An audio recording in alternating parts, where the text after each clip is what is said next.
Hi everyone, welcome to Arora studios. उम्मीद करता हूँ कि आप सब अच्छे होंगे।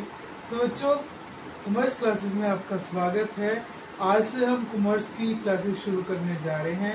इंट्रोडक्शन के बाद आज हम कॉमर्स के सिलेबस की बात कर रहे हैं।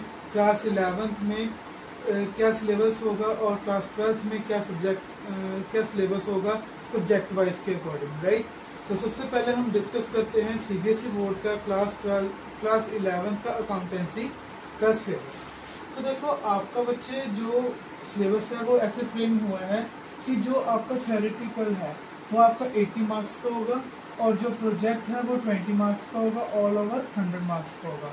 जो प्रोजेक्ट होते हैं वो स्कूल की तरफ से बनवाए जाते हैं। एक प्रोफाइल आपको बनानी पड़ती है जिसमें आपको एक टाइटल दिया जाता है, उसके आपको रिगार्डिंग प्रोजेक्ट बनाया जाता है, ठीक है। उसके बेसिस पे आपके नंबर लगते हैं। और जो थ्योरी 80 नंबर्स का होता है तो मोस्ट प्रोबेबली 40 नंबर का न्यूमेरिकल भी आता है और 40 नंबर की थ्योरेटिकल बेस्ड थ्योरी भी आती है। आपका ऐसे डिवाइड किया गया है। पार्ट ए में फाइनेंशियल अकाउंटिंग 1 पढ़ोगे आप, जो थ्योरी फ्रेमवर्क होगा, जो आपके 12 मार्क्स की वेटेज आपको देगा, ठीक है। यूनिट 2 आपकी अकाउंटिंग प्रोसेस होगी जो आपको 44 मार्क्स की वेटेज देगा। इसके बारे में अभी मैं आपको ब्रीफली बताता हूँ।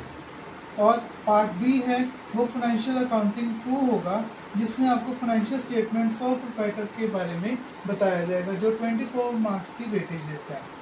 ओवरऑल आपका 80 मार्क्स का एग्जाम तैयार हो जाता है, ठीक है जी। अब जो चैप्टर्स हैं वो इंट्रोडक्शन टू अकाउंटिंग आएगा सबसे पहले, जिसमें आप अकाउंटिंग के बारे में सारा देखोगे, सीखोगे कि अकाउंटिंग क्या होता है, क्या features, objectives, accounting based theory सारी बताई जाएगी। उसके बाद थ्योरी बेस्ड अकाउंटिंग में आपको अकाउंटिंग स्टैंडर्ड्स के बारे में बताया जाएगा भी क्या क्या फीचर्स हैं, कैसे स्टैंडर्ड्स एस्टेब्लिश हुए, गैप और काफ़ी ऐसे टॉपिक्स हैं जो इसमें कवर किए जाएंगे।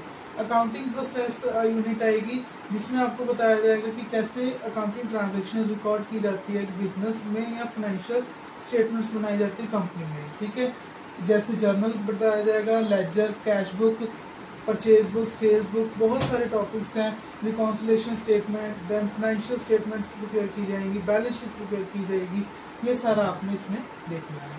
फाइनेंशियल स्टेटमेंट्स में आप ट्रेडिंग प्रॉफिट लॉस अकाउंट देखोगे और सारे ऐसे टॉपिक्स देखोगे जो आपको सारा बताया जाएगा। ये सारा जो है ये सीबीएसई क्लास 12 का 25-26 का सिलेबस है।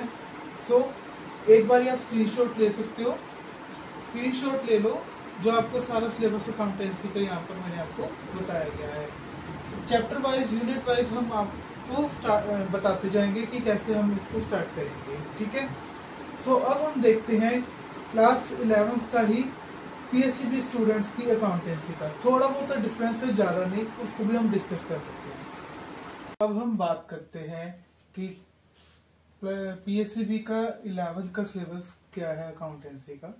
बेसिक फ्रेमवर्क वही सेम है सीबीएसई जैसा ही, बस यहाँ पर थोड़ा सा प्रोजेक्ट में 15 नंबर का प्रैक्टिकल आता है पीएससीबी में और 5 मार्क्स की इंटरनल होती है। और थोड़े बहुत ऐसे चैप्टर्स हैं जो लिटिल बिट सेम है, बट फिर भी मैं आपको बताता हूँ। PSCB accountancy class 12th 3 part में डिवाइड किया जाता है। First of all financial accounting 1, जिसमें थ्योरी बेस्ड अकाउंटिंग होती है। दूसरा बिजनेस ट्रांजैक्शन रिकॉर्डिंग, वही जो जर्नल वगैरह सारा आता है वो इस चीज में आएगा। पार्ट बी अकाउंटिंग में आएगा फाइनेंशियल स्टेटमेंट विद एडजस्टमेंट और विदाउट एडजस्टमेंट के बारे में देखेंगे। एंड एक यूनिट और आएगी इसमें इनकम्प्लीट रिकॉर्ड्स के बारे में। उसके बाद आता है पार्ट सी कंप्यूटराइज्ड अकाउंटिंग। ये कई स्कूलों में कराया जाता है और कई स्कूल्स में ये चीज नहीं कराई जाती, मतलब कि बेस्ड ऑन देयर सिलेबस के अकॉर्डिंग, ठीक है। बट फिर भी हम इसके बारे में आपको बताएंगे। उसके बाद चैप्टर्स बिल्कुल सेम है सारे जो यहाँ पर बताए गए हैं, same as it is. Syllabus mostly 80 to 90% same होता है। ये है सिलेबस अकाउंटेंसी क्लास 11 का पीएससीबी 25 का।